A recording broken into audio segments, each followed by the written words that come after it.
Assalamualaikum warahmatullahi wabarakatuh. Salam sejahtera untuk kita semua. Selamat siang. Yang saya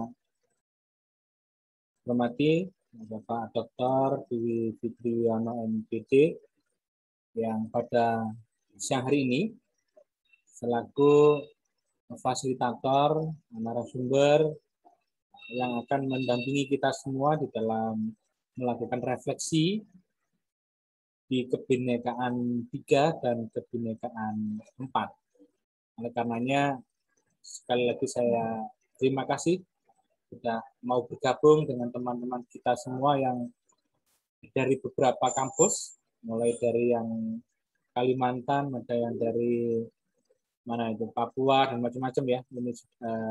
Ini sudah bergabung semua untuk mendiskusikan apa yang sudah dipelajari yang modul 3 dan modul 4.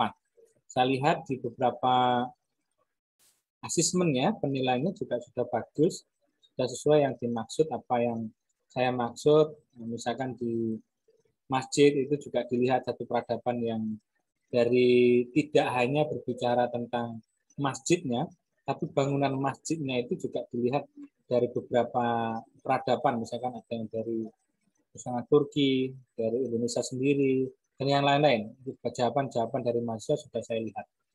Nah, nanti juga dari makanan khas daerah yang saya lihat juga yang ngirim asesmen, itu luar biasa juga.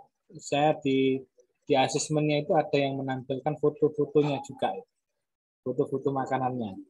Nah, ini ada satu perpaduan yang istimewa saya lihat di dalam ciri khas makanan daerah itu. Di situ rupanya ada perpaduan yang istimewa. Tidak hanya nasi, tapi ada nasi, ada macam-macam itu makanan-makanan yang ada di dalam. Nah, ini saya lihat tuh ada perpaduan yang karya-karya karya-karya anak bangsa yang nenek-nenek moyang kita lah ya, itu yang luar biasa saya lihat dari perpaduan makanan-makanan khas itu sendiri. Nah, ini nanti akan dipandu oleh difasilitasi oleh Bapak Dr. Dwi Fitriyono. Nanti saya persilakan untuk mengundang pada siang hari ini. Setelah itu nanti untuk tanya jawab, untuk menyampaikan pendapat, refleksi apa yang sudah didapat di dalam kebinekaan 3 dan 4, saya persilakan semua nanti mahasiswa bisa memberikan satu komentar-komentar di dalam acara refleksi pada siang hari ini. Selanjutnya saya persilakan untuk Bapak Dr. Dwi Fitriyono MPD untuk memberikan satu pengantar dalam diskusi pada siang hari ini. Saya persilakan.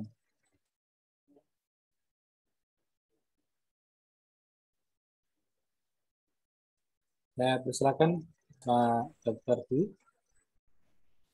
Ya, Assalamualaikum warahmatullahi wabarakatuh. Assalamualaikum warahmatullahi wabarakatuh. Siang, salam sejahtera bagi kita semua, seluruh peserta dari Nusantara ya.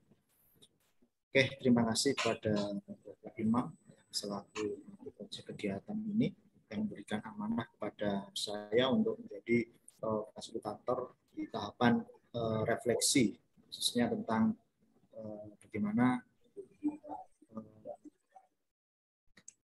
nilai-nilai kebinekaan ini yang sudah dilakukan sebuah proses riset gitu ya, sehingga dari para peserta ini mampu mengambil makna-makna atau nilai-nilai yang memang sudah disebutkan. Ada beberapa hal mungkin sebagai pengantar ya kepada seluruh peserta bahwa nilai-nilai kebinekaan kalau kita lihat dalam konteks sejarah peradaban di Nusantara itu memiliki pengaruh yang cukup luar biasa, ya, khususnya dalam melahirkan sebuah nation state di Indonesia. Nah, ada beberapa keunikan-keunikan ya, yang itu melahirkan sebuah kebinekaan yang ini termaterialisasi tidak hanya dalam bentuk budaya-budaya local wisdom yang sifatnya monumen ya, tapi juga dalam bentuk akulturasi. Misalkan tadi disampaikan kaitannya dengan bagaimana masjid ya tidak hanya difungsikan untuk tempat-tempat ibadah, tetapi ada nilai-nilai kebinekaan yang memang dibangun baik itu secara infrastruktur maupun secara aktivitas keagamaan. Salah satu contohnya adalah Masjid Masjid Tiban ya di Turen Malang gitu ya. Nanti barangkali dari para peserta ada mungkin contoh-contoh yang hampir mirip gitu ya dengan salah satu contohnya adalah Masjid Tiban ini, sehingga Masjid Tiban ini minimal sebagai, kalau boleh dikatakan sebagai best practice gitu ya, untuk menanamkan nilai-nilai kebinekaan. Nah, mudah-mudahan dari hasil refleksi ini ya, para peserta memunculkan ide-ide tentang bagaimana masjid itu tidak hanya difungsikan sebagai tempat ibadah, tapi mampu menjadi sebuah embrio untuk membangun sebuah peradaban. Dalam hal ini adalah peradaban lokal wisdom. Itu yang pertama. Terus yang kedua, sebagaimana awal saya sampaikan bahwa proses akulturasi budaya yang termaterialisasikan dalam bentuk kebinekaan ini tidak hanya termanifestasi dalam bentuk sebuah monumen. Ya, monumen itu kayak relief gitu kan, terus juga bangunan-bangunan gapura dan seterusnya. Tapi juga bisa termanifestasikan dalam bentuk makanan. Ya. Ini salah satu saja dalam bentuk makanan, atau barangkali di era-era sekarang dimanifestasikan dalam bentuk aksesoris-aksesoris tertentu yang itu memiliki potensi ekonomi yang cukup tinggi gitu ya, yang cukup tinggi. Sebagaimana dicontohkan oleh Bapak Imam bahwa di Malang itu juga ada beberapa potensi-potensi daerah, misalkan ada keripik tempe dari sana, terus juga ada beberapa makanan-makanan yang lain yang itu menjadi potensi-potensi unggulan yang ada di Malang. Jadi Malang dikenal tidak hanya apel, ya, terus juga tempat buah-buah wisata yang lain, barangkali anggur dan seterusnya, tapi juga ada potensi-potensi yang lain. Nah, itu menjadi salah satu ciri khas, ya, menjadi ciri khas dari suatu wilayah. Ada di kasus di Malang, misalkan, dan ini mungkin terjadi di daerah yang lain, ada beberapa fenomena unik, yaitu ada produk-produk yang sebenarnya itu bukan asli potensi daerah. Jadi produk itu, brand itu diimpor gitu ya, diimpor melalui branding secara teknologi ya, melalui media sosial, dan itu banyak di daerah-daerah. Salah satunya adalah strudel. Kalau di Malang cukup banyak ya, tapi juga ada dan ada beberapa makanan-makanan yang memang di branding yang itu diafiliasikan sebagai sebuah produk dari Kota Malang. Nah, maka ini perlu direfleksikan gitu ya, bagaimana ketika potensi itu yang ada di daerah masing-masing peserta ini, bagaimana untuk mengembangkan ini kita butuh input gitu ya, kita butuh input dan juga pengalaman dari para peserta, sehingga nanti ada proses sharing gitu ya, proses sharing dan menentukan sebuah value. Jadi potensi daerah atau potensi wilayah tidak hanya potensi secara ekonomi, tapi ada value yang itu bisa dijadikan opportunity gitu ya, bisa dijadikan sebuah distinksi di sebuah wilayah dan mampu mengangkat citra atau branding dari sebuah wilayah di tempat peserta. Ya. Oke, sekarang saya akan itu sebagai sedikit saja sebagai pengantar. Yang terakhir saya lupa, bahwa program-program pemerintahan itu sebenarnya cukup banyak ya. Nanti bisa dicek di rencana pembangunan jangka menengah selama 5 tahun yang itu termaterialisasikan dalam bentuk RKPD ya, rencana tahunan sesuai dengan bidang dinas masing-masing ya, dinas budaya dan pariwisata ya, bisa dinas pendidikan ya, terus juga ada dinas, kemarin saya juga riset di Pasuruan, di situ juga potensi-potensi yang menangani UMKM itu juga banyak memberikan support kepada UMKM yang ada di Kabupaten Pasuruan. Nah, harapannya nanti silakan barangkali ada proses refleksi sehingga proses refleksi ada semacam sustainable ya, keberlanjutan gitu ya. Bagaimana potensi ini bisa diinteraksikan kepada stakeholder yang berkepentingan. Salah satunya adalah pemerintah.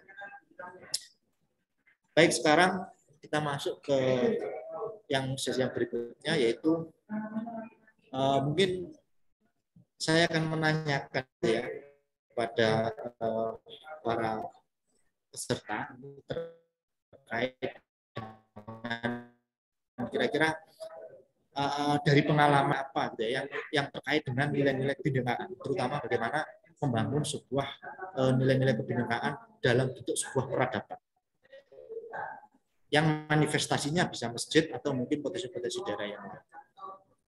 Silakan, barangkali ada yang bisa memulai dari Mbak Juwita, barangkali ada.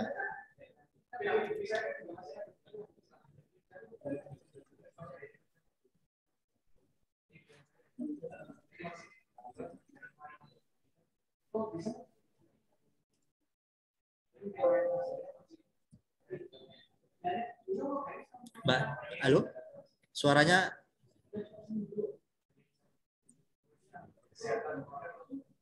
kok nggak connect ya? Bisa dihidupkan dulu, karena ya oke. Apakah suara saya terdengar, Pak? Ya, sudah didengar. Jadi ingin mengonfirmasi, Pak, untuk pertanyaannya, bagaimana cara membangun nilai kebinekaan dalam apa ya tadi, Pak? Kenapa, Mbak Juwita? Apakah bisa diulang pertanyaannya tadi, Pak? Iya, jadi gini. Jadi silakan para peserta untuk menceritakan gitu ya pengalaman khususnya di masing-masing daerah ini ya. Nah, nanti juga sambil kenalan lah ya. Nanti saya lupa sambil kenalan mungkin di tempatnya Mbak Juwita ada potensi-potensi tertentu yang bisa disampaikan kepada kita sehingga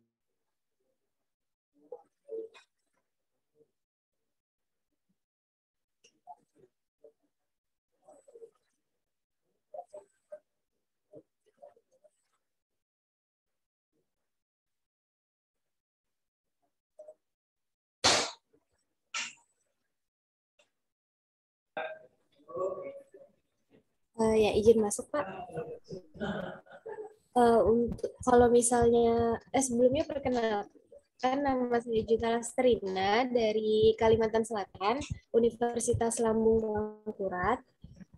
Jadi kalau misal di sini itu yang paling terkenal itu kain sasirangan. Nah, kain sasirangan itu dia kayak kalau di Jawa kayak batiknya. Nah, kalau di Kalimantan itu namanya batik sasirangan. Dia motifnya juga macam-macam dan warnanya itu kalau misal setahu saya kan warna batik Jawa kan rata-rata coklat ya Pak, dominan coklat. Nah, kalau misalnya batik sasirangan itu yang ada di Kalimantan Selatan itu warna-warni Pak. Jadi lebih mudah ya, lebih mudah mengikuti fashion anak muda zaman sekarang. Nah, jadi kalau misalnya mau dibawa keluar pun kayak itu bakal laku di pasaran aja gitu Pak.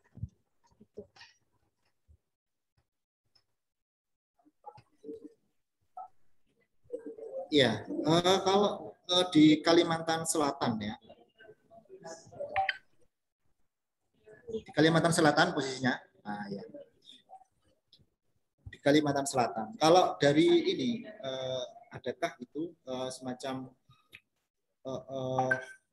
produk-produk yang itu khas dari Kalimantan Selatan, misalkan yang itu bisa menambah atau membawa gitu ya ciri khas dari provinsi Kalimantan Selatan.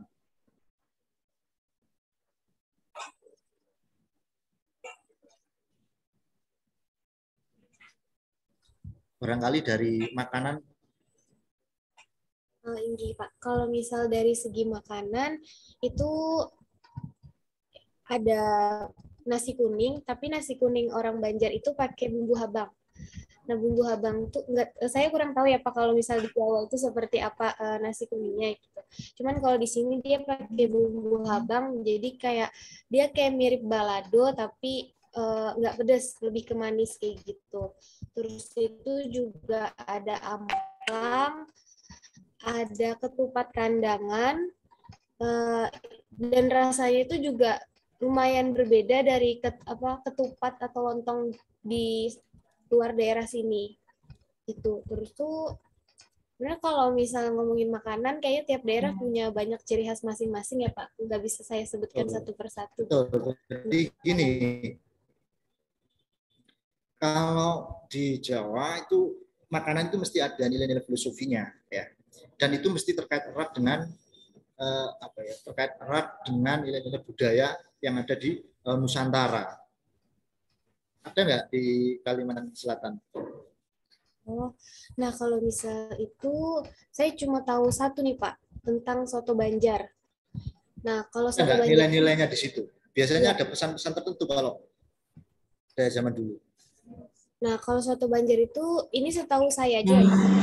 Banjar tuh katanya nilai-nilai yang dibawa dari zaman dahulunya itu dulu dibawa sama kerajaan Demak itu ke sini untuk memberi Kerajaan bantuan. mana?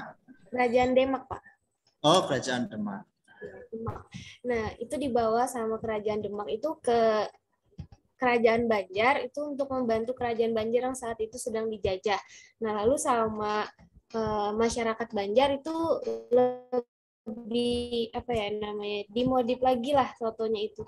Nah, itu aja sih Pak kalau yang nilai kebinekaan itu yang Ulun tahu, yang saya tahu Pak. Oke, barangkali dari yang lain. Saya Pak Muhammad Alim Sidik. Mohon maaf sebelumnya saya nggak on cam Pak karena mungkin internet saya ada kurang maksimal. Jadi terkait nilai kebinekaan yang ada di tempat saya Pak, terkait kuliner ya paling saya kenal ya salah satunya nasi bekepor Pak. Nasi bekepor sendiri tuh hampir mirip sama kayak nasi liwet sih Pak. Itu masaknya dicampur sama bumbu-bumbu rempah sekaligus gitu Pak. Dan cara masaknya pun saya rasa berbeda Pak. Itu nilai sejarah yang pertama kalinya tuh nasi bekepor ini hanya untuk suguhan para kaum bangsawan gitu Pak, untuk para raja-raja karena cara penyajiannya juga menggunakan alat-alat yang terbilang bernilai harganya Pak, contohnya emas, perunggu gitu Pak. Tapi untuk saat ini sudah bisa dikonsumsi untuk masyarakat umum karena alat masak juga sudah sederhana, bisa memakai kayak kenceng yang dijual di pasar menggunakan aluminium gitu Pak. Dan cara penyajiannya itu atau cara mengolahnya tuh nasi dimasak menggunakan dicampur sekaligus Pak rempah-rempah sama lauknya Pak. Lauknya tuh ikan asin, rempah-rempahnya kayak daun jeruk, lengkuas dan penyedap bumbu-bumbu lainnya gitu Pak. Mungkin itu Pak terkait kuliner. Kalau terkait hal lain itu ada di sini saya dari Kalimantan Timur ya Pak, dari Universitas Mula Warman. Ada itu kayak kerajinan khas dari suku Dayak Pak, ada tas lempang, mungkin mirip dari Papua ada tas sendiri Pak ya, tapi kalau dari Kalimantan Timur ini dari bahan alam yang dianyam sedemikian rupa menjadi tas Pak, itu sekarang cukup menjadi tren untuk kalangan anak-anak muda Pak, terkhusus mahasiswa, terkadang digunakan sebagai aksesoris di perkuliahan. Mungkin itu Pak. Nah, ya. Nah, itu dari aspek ini ya, dari aspek bahan produk. Kalau dari ini, kadang kan sebuah produk ya atau aktivitas budaya itu mesti ada nilai-nilai yang sebenarnya itu tidak nampak. Contoh kalau di Jawa itu ada pembuatan tetel ya. Pembuatan tetel itu kan mereka saling menumbuk ya. Jadi dilakukan secara bersama-sama tanpa orang itu melihat melihat latar belakang gitu ya. Lalu mereka berkumpul saling berkomunikasi gitu kan, saling berkomunikasi dan ya mungkin hal-hal yang diobrolkan seputar dengan kehidupan sehari-hari para komunitas ini. Nah, kira-kira dari dibalik produk tadi ada tas, terus ada makanan, itu ada nggak yang itu mungkin termanifest dalam bentuk kegiatan bersama atau ada event apa gitu ya, yang itu memunculkan sebuah gerakan bersama sehingga nilai-nilai moderasi ini bisa menjadi sebuah media untuk memunculkan nilai-nilai moderasi antar kelompok, mungkin antar suku, agama, dan lain-lain. Iya Pak, terkait hal itu ada Pak. Di Kalimantan Timur sini terkhusus di Kerajaan Kutai ada yang namanya Festival Ero kan Pak. Di sana banyak sekali kegiatan-kegiatan kedaerahan, kegiatan lokal dari Kutai Pak. Entah itu kegiatan olahraga ataupun hal lain sebagainya. Tapi yang disampaikan Bapak ada sedikit sama, bahkan itu mencerminkan nilai keberagaman di dalamnya Pak. Itu ada namanya kegiatan makan besaprah. Maksudnya makan besaprah ini makan sama-sama gitu Pak. Dan di sana makannya kalau dulu Pak masih menggunakan daun pisang yang diampar sampai panjang-panjang di lapangan terbuka gitu Pak. Tapi sekarang sudah modern Pak, pakai kertas nasi Pak ya, kertas minyak itu. Tapi nilainya masih sama Pak. Di sana makannya bareng-bareng, entah itu orang dari manapun, asalnya apapun, latar belakangnya apa, tetap makan bersama Pak, dan makannya menggunakan tangan, di mana tidak ada perbedaan lah, makannya bersama-sama itu Pak. Jadi itu ya nilai-nilai Ya. untuk Dan itu bukan bagaimana. hanya dari orang-orang lokal Indonesia, ada juga orang dari luar negeri Pak, karena festival Eropa kan sudah masuk di kancah internasional gitu Pak. Oh gitu ya. Tapi beberapa tahun ini terkendala sih Pak, nggak bisa dilaksanakan karena pandemi kan Pak. Biasanya tuh dilaksanakan secara meriah gitu Pak, termasuk dalam event kedaerahan yang memang menjadi ditunggu-tunggu lah, terkhusus untuk masyarakat daerah ini sendiri Pak. Dan juga Itu selain itu masuk di agenda formal pemerintah daerah nggak? Misalkan kalau di Jember itu kan ada Jember Festival nih, itu sudah masuk di nomenklatur di dinas pariwisata, dinas budaya dan pariwisata, dan itu apa ya, buminya sudah tidak hanya di Indonesia ya, tapi juga sampai ke Amerika sana ya, termasuk teman-teman dari Meksiko ya ada di sana. Kebetulan saya dulu pernah ada di sana karena rumah saya dekat. Ada nggak event-event gitu yang masuk nomenklatur di pemerintah? Ini sebenarnya fungsi dari mahasiswa dan perguruan tinggi itu di situ ya. ya, ya Pak, itu termasuk dalam kegiatan wajib pemerintah Pak, agenda wajib pemerintah tahunan daerah Pak. Dan lagi ada lagi ya, pandemi ya. Iya, terkendala pandemi Pak, untuk 2 tahun ini tidak terlaksana, tapi terlaksana Pak, cuma dalam skala yang lebih kecil Pak, karena itu juga termasuk kegiatan wajib, di mana di dalamnya tuh ada kayak melabuh naga ke Sungai Mahakam gitu Pak. Bisa nggak distribusi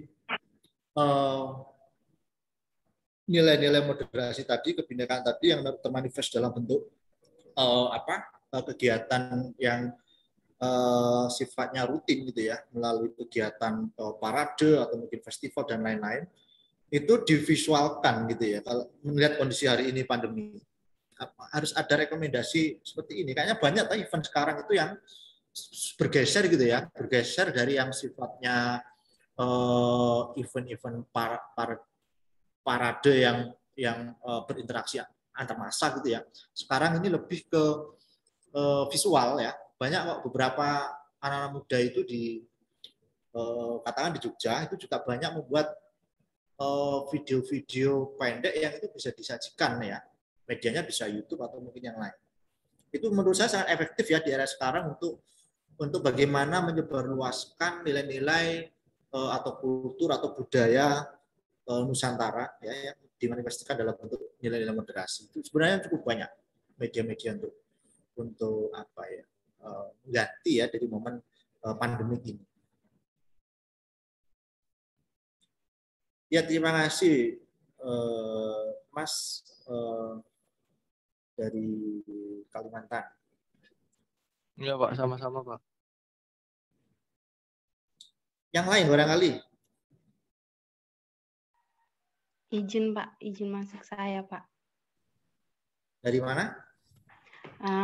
Sebelumnya terima kasih untuk waktu dan kesempatan yang diberikan. Perkenalkan, nama saya Resti Kandii dari Universitas Nusa Cendana, NTT Pak, Kupang. Apakah suara saya kedengaran? Iya, kedengeran, Mbak. Suaranya sangat jelas dan enak didengar. Oh, ya. Silakan. Kalau dari NTT sendiri, makanan khasnya itu ada CI, ada jagung bose, dan di NTT itu jagung itu sebagai salah satu makanan khas orang NTT. Bisa diolah menjadi jagung bose, jagung titi, jagung katemak, terus ada CI, terus salah satu ciri khas NTT itu ada alat musik yang dinamakan dengan sasando.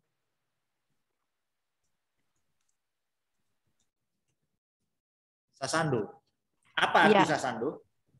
Sasando itu itu dari bahasa rote yang itu artinya kayak yang berbunyi begitu, dawai begitu, yang berbunyi begitu. Itu terbuat dari daun lontar atau siwalan, Pak. Apa mirip siwalan di Jawa ya? Bukan. Di Tuban itu siwalan. Kalau di NTT itu Kelapa. Iya. Tapi ini daun lontar, Pak. Di sini juga bilang daun lontar. siwalan. Ya, kalau di Kupang biasa bilangnya siwalan. Siwalan lagi Oh, iya. lontar. Itu biasa kalau sasando itu alat musik dari Rote, Pak.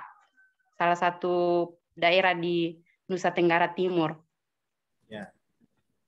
Apa kira-kira dari pengalaman Mbak Restika, ya, dari pengalaman mungkin waktu kecil atau barangkali dulu di sekolah gitu kan ada event-event tertentu, kira-kira nilai-nilai apa yang mungkin bisa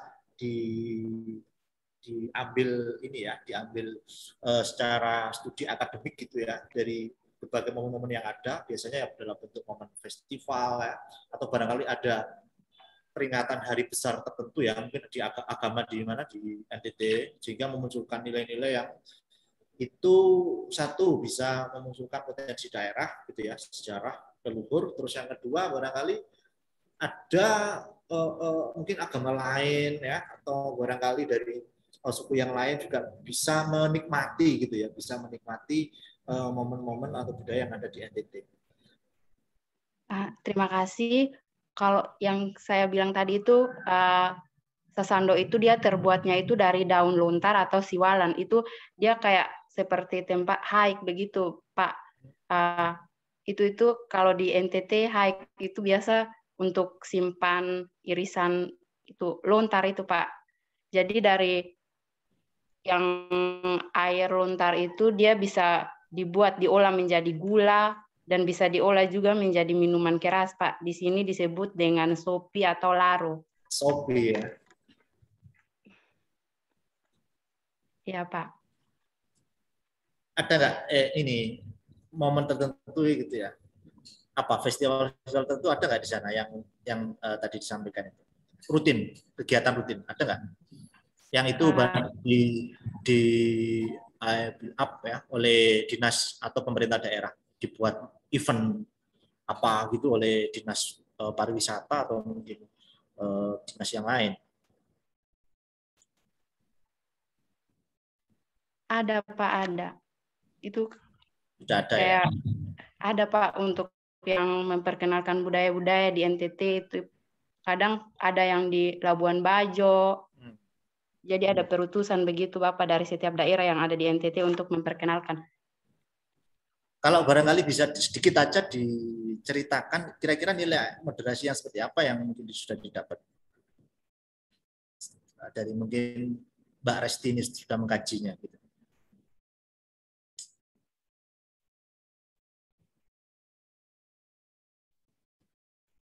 Dari yang disampaikan tadi, mungkin Mbak Resti sudah melakukan studi gitu ya. Apalagi Mbak Resti asli sana itu pasti tahu ya pengalaman itu. Cuma meng-create dalam bentuk sebuah studi kira-kira nilai-nilai moderasi atau mungkin ada nilai-nilai yang lain, nilai-nilai kebinekaan yang lain yang itu bisa dimaterialkan dalam bentuk ya secara abstrak ya, secara keseluruhan. Misalnya ada Pak, misalnya kalau dalam suatu acara begitu Pak, minuman yang dari lontar ini bisa itu kayak minuman khas Pak, jadi bisa membuat kebersamaan begitu Pak. Kayak kalau orang-orang NTT kalau biasanya berkumpul itu biasa itu Pak, minum sopi. Ada juga yang namanya makan sirip pinang Pak. Di sini disebut dengan lama di Papua itu. Ya, okomama Pak. Nah. Jadi kayak misalnya ada yang berselisih paham dan mau berbaikan itu harus ada itu Pak, okomama. Harus ada okomama ya? Ya, kalau ada yang mau bertamu ke rumah saudara atau rumah tetangga begitu, yang disajikan pertama itu adalah okomama, sirip pinang itu Pak. Kalau di timur itu, timur tengah itu kan kalau ada berselisih harus bersolawat ya kalau di agama kita ya. Mungkin kalau di sana harus pakai okomama gitu kan?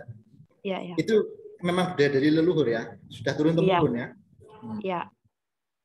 Yang mungkin itu nanti bisa nilai-nilai apa ya, nanti bisa dicatat mungkin dari hasil pengalaman dari Mbak Restika. Syukur-syukur nanti bisa Mbak Restika ini bisa mempublikasi gitu ya, secara akademik ya nilai-nilai yang ada di NTT. Itu menarik. Restika kan jadi sebuah contoh bahwa di NTT itu ada semacam idiom-idiom, ya, ada semacam idiom-idiom yang idiom ini menjadi salah satu alat yang canggih dalam menyelesaikan konflik, ya, yang ada di NTT. Ini menarik riset tentang ini, ya. Nah, ini kan menjadi bagian dari moderasi, gitu ya. Jadi ada beberapa idiom. Kalau di beberapa suku itu kalau ada idiom tertentu, maka konflik itu akan selesai.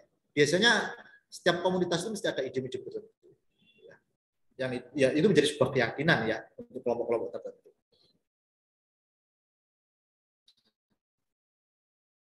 Oke, Mbak Resti, ya, terus juga tadi Mas Alim, terus dan Mbak Juwita, mungkin dari yang lain.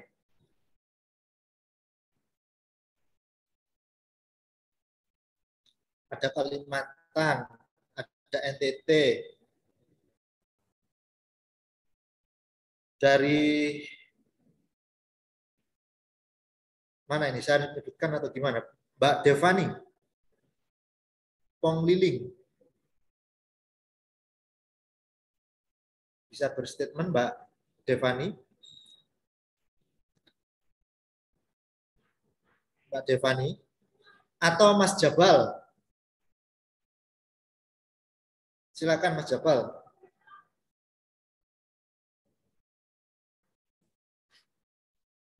Mas Jabal, silakan. Oke, barangkali masih membaca. Ya, ya Pak. Ya. Terima kasih atas yang diberikan kepada saya. Di sini saya dalam off cam Pak, karena kebetulan saya sedang kurang sehat Pak. Jadi untuk dari segi kuliner di daerah saya itu Pak, itu kebanyakan itu bersumber dari olahan jagung Pak, dari jagung muda. Nah, dari jagung muda ini itu seringkali diolah kalau dalam bahasa daerah kami itu akan diolah menjadi kambe, katumbu. Untuk makan katumbu ini itu seringkali diadakan ketika misalkan para petani-petani itu telah melakukan panen besar Pak. Jadi seringkali ini dilakukan dimakan secara bersama-sama Pak di kebun atau di rumah-rumah. Nah, terus di Pak di Sulawesi Tenggara Pak, khususnya daerah adalah gambus Pak. Gambus. Dan juga untuk event-event tahun itu Pak, di daerah saya itu khususnya di Muna seringkali diadakan yang namanya perkelahian kuda Pak. Ini seringkali diadakan dulu, ini diadakan ketika itu menyambut para tamu-tamu kerajaan Pak. Namun sekarang event ini itu diadakan ketika sedang menyambut ulang tahun kedaerahan di daerah saya Pak. Mungkin itu Pak. Terima kasih.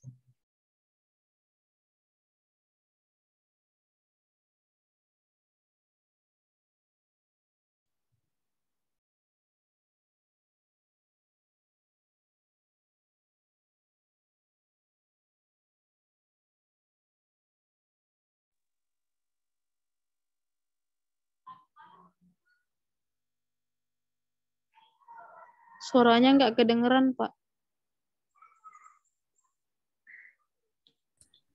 Oke. Ya, jadi untuk Mas Jamal, ya, karena nanti barangkali Mas Jamal ini bisa mempublikasi, ya, baik dalam bentuk hasil-hasil riset, ya, yang itu memunculkan nilai-nilai moderasi dan juga kebinekaan khususnya yang ada di Sulawesi Tenggara. Salah satunya tadi ada perkelahian Buddha, ya, perkelahian Buddha untuk menyambut tamu kerajaan. Kalau konteks sekarang ini kira-kira apa? Nilai-nilai apa yang bisa diambil? Atau makna apa kira-kira, Mas Jabal, yang nanti bisa di-grade untuk dikaji oleh mungkin di luar yang ada di Sulawesi? Barangkali saya sebagai orang Jawa gitu, ya. Oh, ternyata di mana di Sulawesi Tenggara itu ada perkelahian kuda dalam menyambut tamu-tamu raja. Kira-kira apa nilai-nilai moderasi atau mungkin hal apa yang bisa ditemukan di sana? Ya Pak, jadi saya lanjut. Jadi untuk event pernikahan kuda ini itu dulunya pada zaman-zaman kerajaan dulu ini seringkali diadakan Pak. Cuman karena sekarang ada berbagai pecinta komunitas hewan, akhirnya event ini seringkali mendapat kritikan karena dianggap itu semacam mengadu hewan Pak. Jadi akhirnya dari itu para pemerintah Muna saat ini itu hanya mengadakan event ini hanya sekali dalam setahun Pak. Kalau sekarang itu diadakan ketika hanya dalam acara ulang tahun kedaerahan Pak. Nah, adapun nilai-nilai yang dapat saya ambil dari event perkelahian kuda ini adalah ini mengajarkan kita bagaimana kita menilai suatu keberagaman di daerah kita masing-masing. Karena kan tentunya setiap daerah itu memiliki kekhasan dan nilai dari histori sejarah yang ada, Pak. Terima kasih. Ya, terima kasih Mas Jabal. Barangkali ada best practice yang lain atau mungkin contoh baik yang lain yang mungkin itu berkaitan dengan keagamaan ya. Karena di Indonesia ini kan akulturasi budaya dengan agama ini kan cukup kuat ya. Akulturasi budaya dengan agama. Ada nggak yang bisa menyampaikan ya, kaitannya dengan nilai-nilai moderasi atau kebinekaan yang termanifest hasil pertemuan antara budaya agama dan juga budaya Nusantara.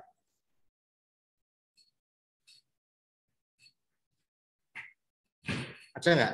Mungkin dari Mbak Devani. Mbak Devani. Ya, silakan Devani. Sebelumnya perkenalkan, nama saya Devani Pongliling dari Universitas Cokro Aminoto Palopo, Sulawesi Selatan. Ya, kalau di Sulawesi Selatan, tepatnya di Kabupaten Luwu, Kota Palopo, itu terkenal dengan makanan khas yaitu kapurung dari sagu, bahan utamanya. Kalau di Kota Makassar itu terkenal dengan coto Makassarnya. Terus kalau adat atau kebudayaan, kalau di kebudayaan saya sendiri yaitu di Kabupaten Luwu itu ada namanya Mapaceke Wanua, itu bahasa Bugis. Mapaceke Wanua ya? Iya, yang artinya memperingati hari jadi. Misalnya di kabupaten saya yaitu Kabupaten Luwu, itu tiap tahun diadakan memperingati hari jadi Kabupaten Luwu. Itu namanya Mapaceke Wanua. Mapaceke Wanua ini bahasanya butuh belajar lagi misalnya kalau dari Jawa. Iya, Pak. Ini bahasa Bugis, Pak. Bahasa Bugis ya? Iya, itu ada namanya rumah Barung Arung. Apa? Iya, Baru Arung yang artinya kayak rumah adat, Pak, begitu. Nah, dalam acara ini nilai yang dapat ini dikaji atau kita dapat yaitu harapan ke depannya agar kesejahteraan hidup masyarakat adat akan senantiasa menanjak seperti matahari terbit di ufuk timur. Nah, di acara-acara ini ada namanya air suci yang diambil atau rileke yang kemudian diarak dengan singrenge lakko atau usungan adat. Pokoknya banyak ya Pak, cuma istilahnya kalau di bahasa di Luwu kan sama dengan Makassar Pak, dia pakai bahasa Bugis juga, tapi agak beda-beda Bugisnya Pak. Ya, ini bahasa-bahasanya ini memang khas daerah gitu ya. Iya Pak, kita pakai kalau di kemarin sempat Kabupaten Luwu, Kota Palopo yang Istana Datu Luwu itu kemarin sempat mengadakan tahun 2019 itu sempat mengadakan namanya Keraton Nusantara. Keraton Nusantara? Iya, itu September 2019. Ini Festival Keraton Nusantara, Pak. Dia ada semacam kegiatan pameran seni budaya dan ekonomi yang kreatif. Seperti misalnya ada kesenian tradisi modern, ada festival kopi, terus kuliner khas, pameran dan benda pusaka dari setiap istana. yang ada ini Pak, kayak kerajaan-kerajaan dari luar Sulawesi. Terus selain itu ada namanya pesta rakyat. Biasanya kalau kita di sini ada namanya pesta panen. Kalau pesta panen itu kita pesta panen? Iya. Terus ada namanya kirap keraton dan musyawarah agung, Pak. Ya, Oke, dari beberapa momen tadi kira-kira nilai-nilai apa yang sudah didapat oleh Mbak Devani? Jadi mungkin ada mungkin nilai-nilai tentang toleransi barangkali, atau barangkali nilai-nilai bagaimana menghargai tentang suku atau adat yang lain, atau bahkan agama. Iya Pak. Kalau dari Festival Keraton Nusantara, artinya kita dapat melihat bahwasannya ada adat lain daripada adat kita, yang artinya kita harus saling menghargai dan tidak boleh artinya kayak mencela begitu Pak. Ini adatnya dia, itu kita harus hargai dan itu kita jadikan satu sebagai satu kesatuan. Kalau kegiatan-kegiatan keberagamaan ada nggak yang bersentuhan dengan akulturasi budaya yang ada di sana? Kenapa Pak? Keberagamaan, kegiatan-kegiatan keberagamaan yang berakulturasi dengan budaya yang ada di sana, ada nggak? Kegiatan keagamaan lebih ke apa ya Pak ya?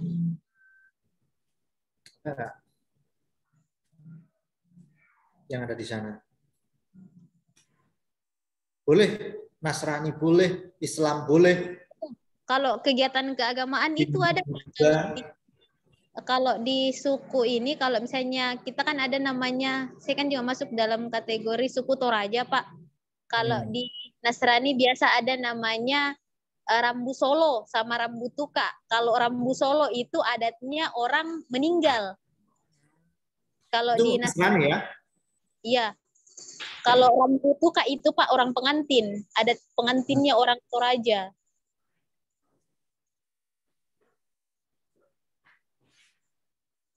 Dan ada namanya biasa Pak, kalau ada orang meninggal itu Pak, dia ada namanya Mapasila Gatedong atau yang kasih tanduk kerbau itu Pak.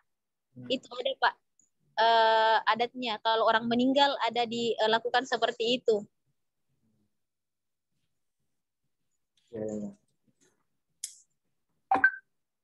Cukup itu ya?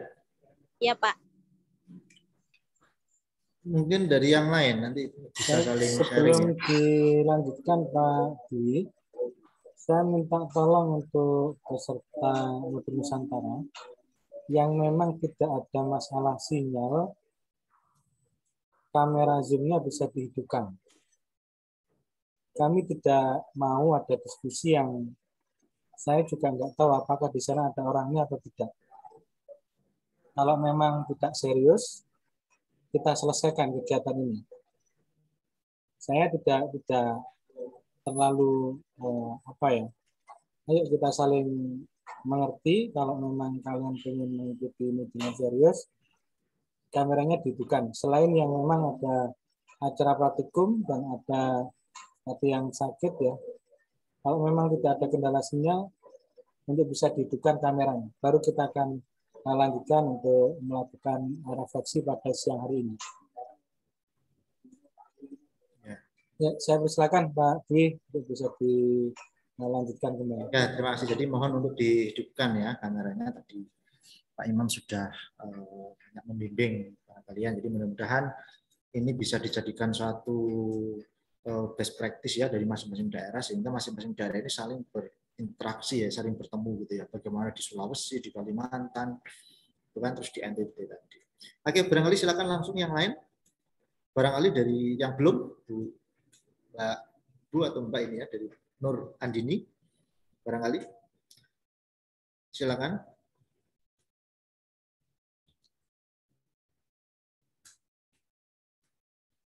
Silakan, Dea, Mbak Dea, Mbak, Bu, barangkali ada. Sampaikan aja, Bu, pas. Karena ini pengalaman ya. Ya, baik Pak, izin masuk Pak.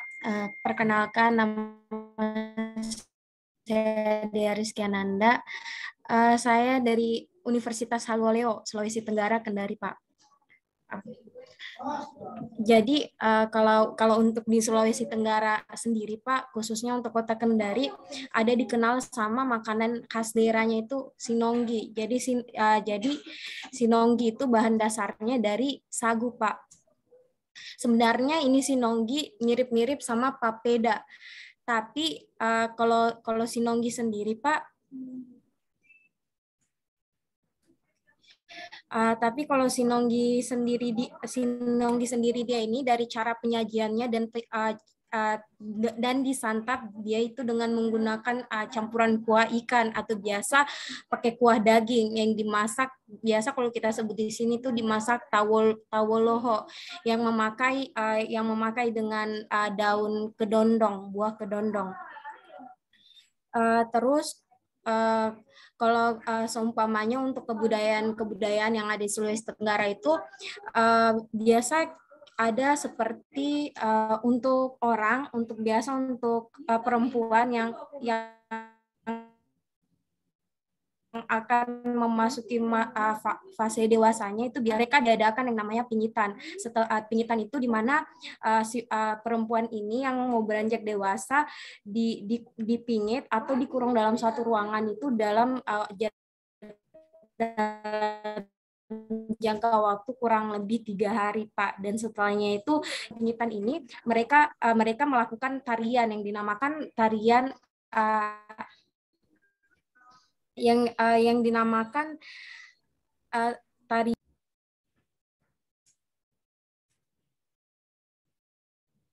Jangan di-mute. Suaranya belum dihidupkan, Mbak Dea. Sinyalnya rata-rata Indonesia Timur ya. Mbak Dea, ini apa hilang sinyalnya? Sorry, maaf Pak, maaf. Oke, saya dilanjut. Jadi biasa itu disebut tari malinda Pak.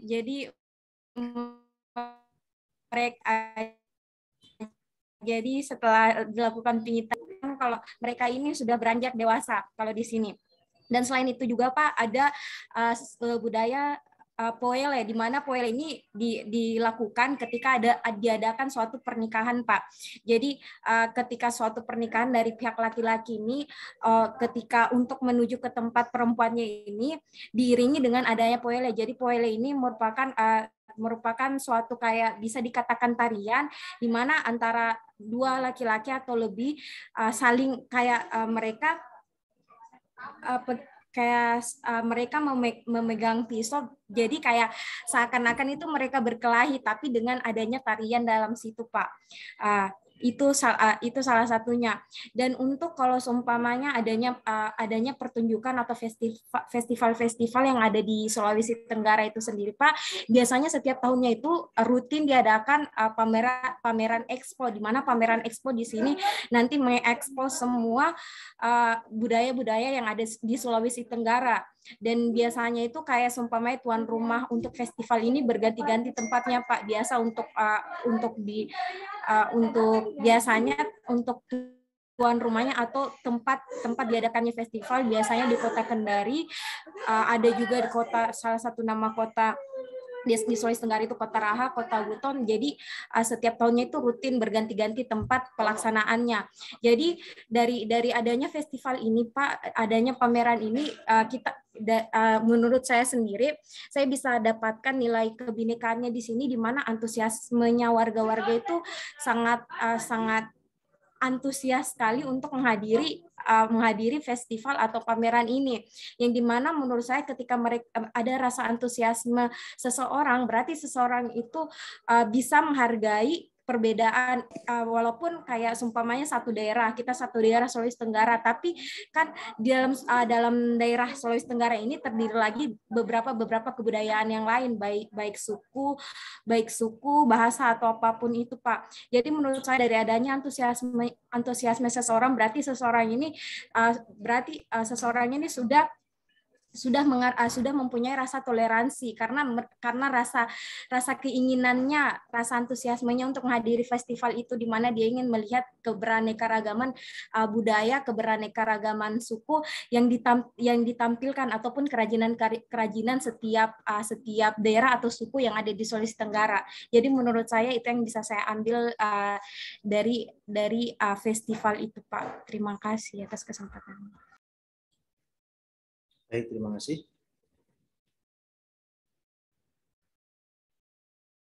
Yang lain barangkali? Dari yang lain? Dari yang lain? Yang belum tadi siapa? Jainur Rahman? Atau Wulan Astiningrum? Iya Pak, saya izin Pak ingin berbagi sedikit pengalaman dan yang ada kebudayaan di sini juga makan. Gimana Pak? Nggak bisa dibuka kan? Iya ini Pak sebentar. Soalnya jaringannya terganggu Indonesia tadi, Timur Pak. juga. Saya dari Lombok Pak, Nusa Tenggara Barat. Iya. Oke.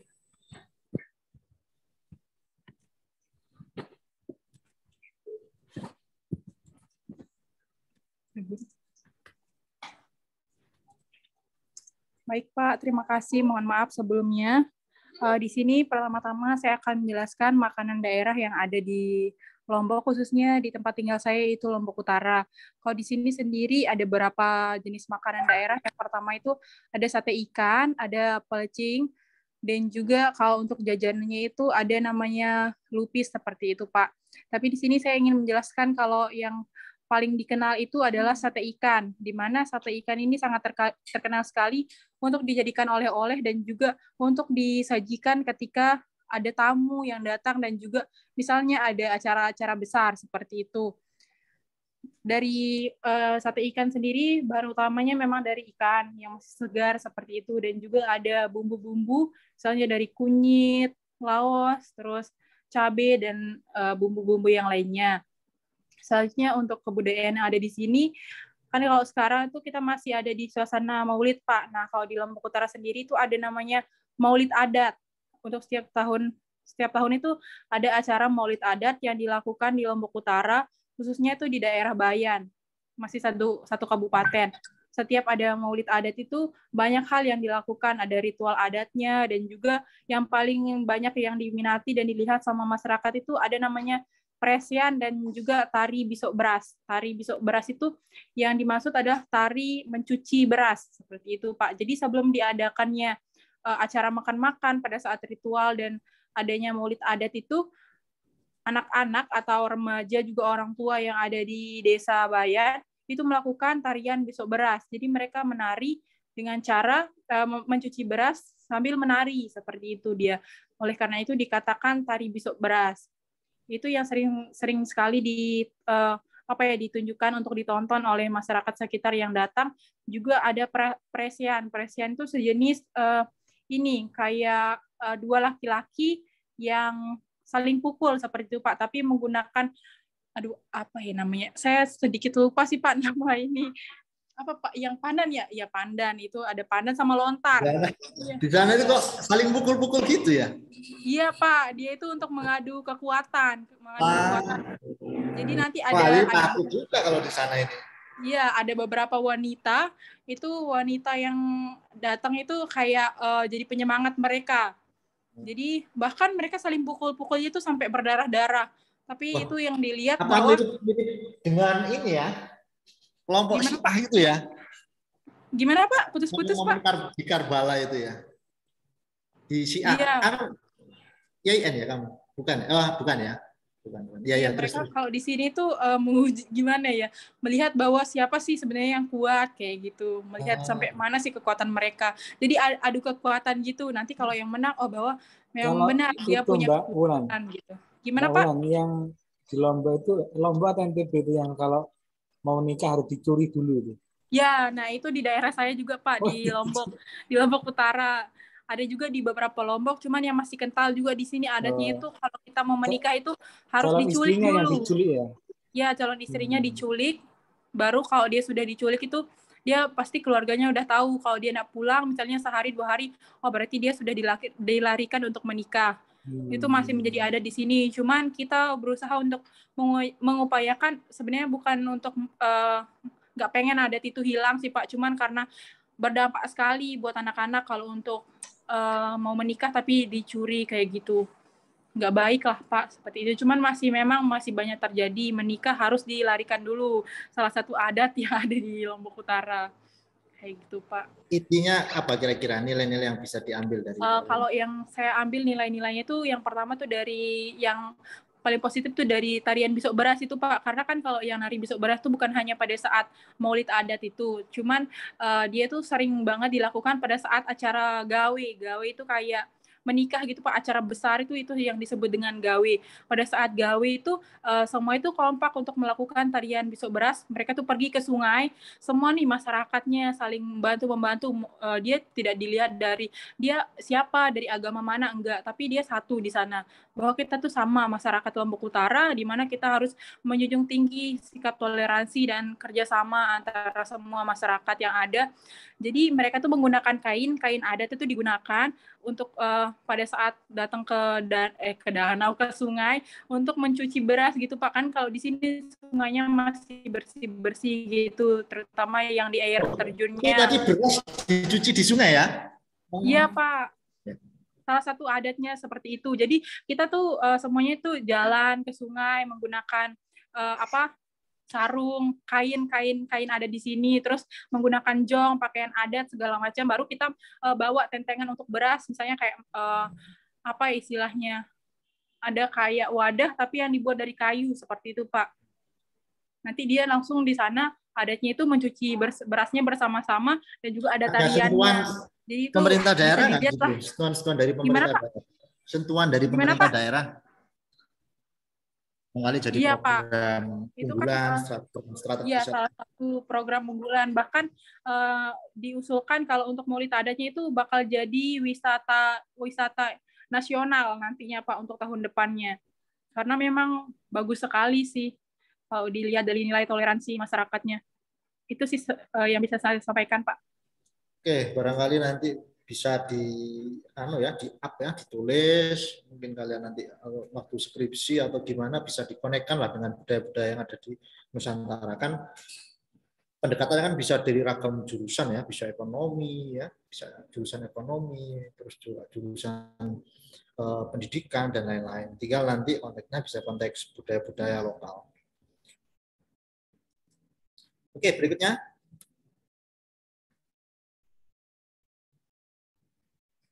Berikutnya tadi yang belum barangkali dari NTT, NTB sudah, Lombok tadi sudah ya, terus juga Sulawesi Tenggara sudah, Kalimantan sudah. Mbak atau Mas ini? Wawin. Mas atau Mbak Wawin ini?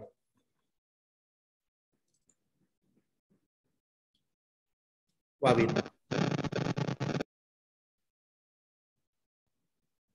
Silakan Mbak Wawin.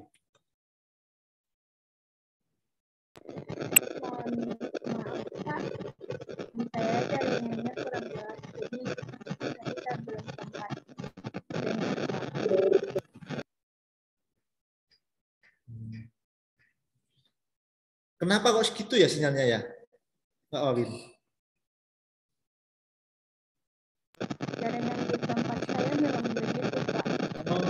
Bisa, kalau memang bermasalah sinyal bisa dimatikan videonya Mbak. Ini bisa menyampaikan. Ini yang problem kayaknya suaranya ya.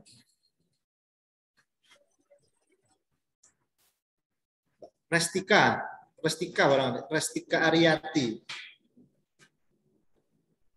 Oh sudah ya tadi, sorry. Restika. Silakan yang belum. Barangkali ingin menyampaikan kira-kira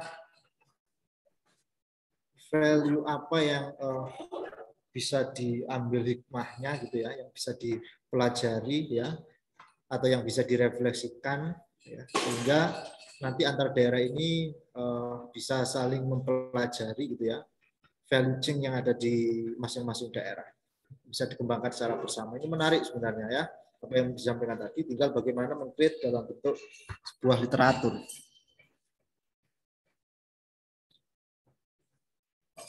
Oh iya ya.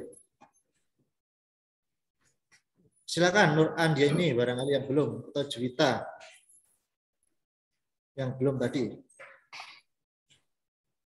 Devani sudah ya, Pong Liling tadi ya.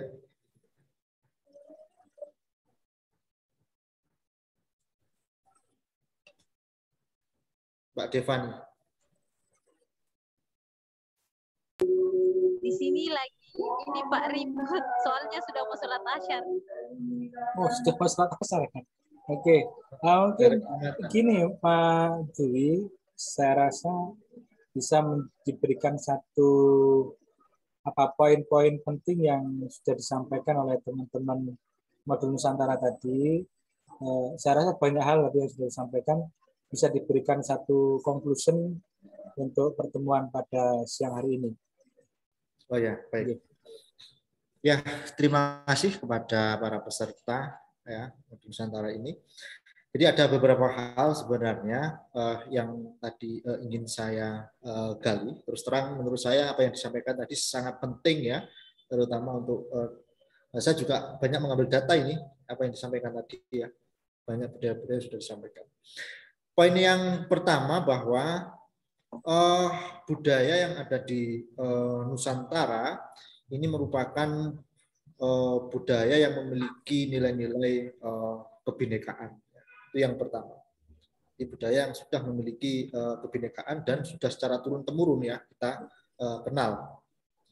Terus yang kedua, budaya yang ada di Nusantara ini seyogyanya kalian sebagai generasi penerus bangsa ini harus mampu mempublikasikan ya, harus mampu mempublikasikan bisa dalam bentuk karya akademik ya atau barangkali pada media yang lain sebagai generasi penerus bangsa. Terus yang ketiga, sebagai seorang akademik, nilai-nilai yang sudah dipelajari tadi ya, itu harus diinteraksikan,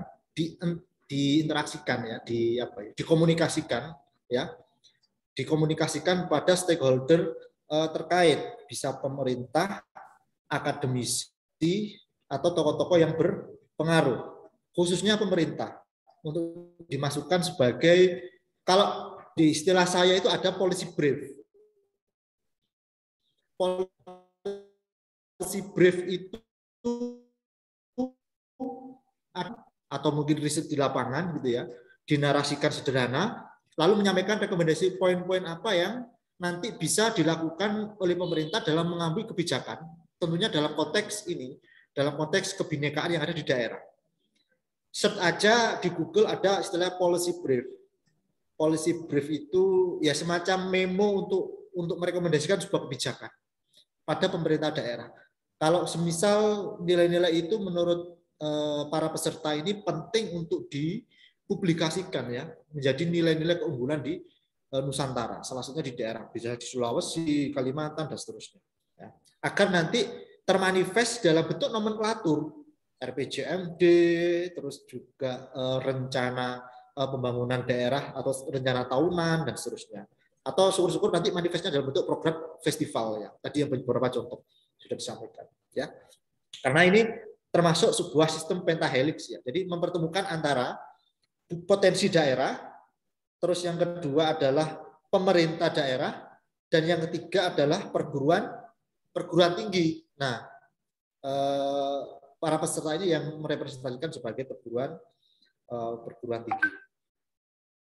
Yang terakhir, bahwa budaya itu harus dilakukan melalui proses yang pertama adalah internalisasi. Di budaya itu selalu diawali melalui proses internalisasi. Terus yang kedua, setelah proses sudah terinternalisasi, maka ini menjadi sebuah aksi. Ini menjadi sebuah aksi. Setelah ini menjadi sebuah aksi, baru yang ketiga yang menjadi sebuah transinternalisasi. Jadi pertemuan antar budaya. Jadi gitu. Maka hal yang pertama dilakukan adalah menginternalisasi budaya-budaya tadi yang banyak sudah disampaikan. Terus yang kedua adalah kalau sudah diinternalisasi baru dilakukan ya, dipraksiskan ya, aksi gitu ya. Baru yang terakhir ini muncul transinternalisasi. Jadi bagaimana transinternalisasi ini antar budaya, nilai-nilai yang sudah disampaikan tadi ya, ada nilai-nilai kebersamaan, terus juga ada nilai-nilai toleransi, menghargai antar sesama, tidak membedakan antar suku, bangsa, agama, kelompok, golongan, dan seterusnya. Itu sudah diketengahkan, maka muncul yang dinamakan transinternalisasi. Nah, maka transinternalisasi ini menjadi sebuah poin penting dalam kegiatan kebinekaan pada siang hari ini. Baik, mungkin itu 4 poin yang menurut saya bisa di bold dan dijadikan catatan ya. Jadi yang pertama tadi terutama poin tentang bagaimana mengkomunikasikan dengan stakeholder dan juga membuat produk namanya policy brief. Jadi dalam bentuk gagasan yang itu berisi konten tentang nilai-nilai moderasi keberagaman yang ada di daerah. Di Google dan referensi yang lain banyak. Baik, itu mungkin sekedar memberikan fasilitas untuk kegiatan ini. Mudah-mudahan bermanfaat. Saya kembalikan ke Bapak Imam selaku pengampu kegiatan. Baik, terima kasih Pak Dr. Dwi Fitriyono. Beliau ini yang memegang pusat studi Jawa Timur yang ada di Pasca Sarjana Universitas Tamalang.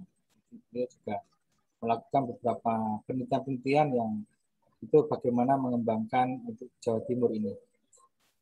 Oleh karenanya, kalau nanti ingin banyak tahu tentang Jawa Timur juga bisa diskusi dengan Pak Dr. Dwi ini di sesi yang lain. Seluruhnya untuk mahasiswa, mahasiswi yang mengikuti program modul Nusantara ini, saya persilakan untuk bisa mengisi absensi di Zoom dan kita akan ketemu lagi insya Allah hari Sabtu untuk melakukan pertemuan kebinekaan yang selanjutnya. Dan kita akan melakukan pertemuan Zoom seperti ini. Oleh karenanya saya berharap untuk bisa mengikuti dengan baik. Banyak hal kalau memang nanti bisa ditakdirkan untuk bisa luring ya kita luring. Kalau memang takdirnya adalah daring ya kita nikmati daring inilah kira-kira begitu. Jadi tetap untuk mengikuti program ini sampai selesai. Sekali lagi saya ucapkan terima kasih untuk Bapak Dr. Dwi Fitriyono MPD yang sudah memberikan waktunya untuk sharing kepada kita semua. Kurang lebihnya mohon maaf, kita tutup acara pada siang hari ini dengan bacaan Alhamdulillahirrahmanirrahim dan kita bisa lanjutkan di program-program berikutnya. Baik, terima kasih Pak Dwi Fitriyono. Assalamualaikum. Selamat sore.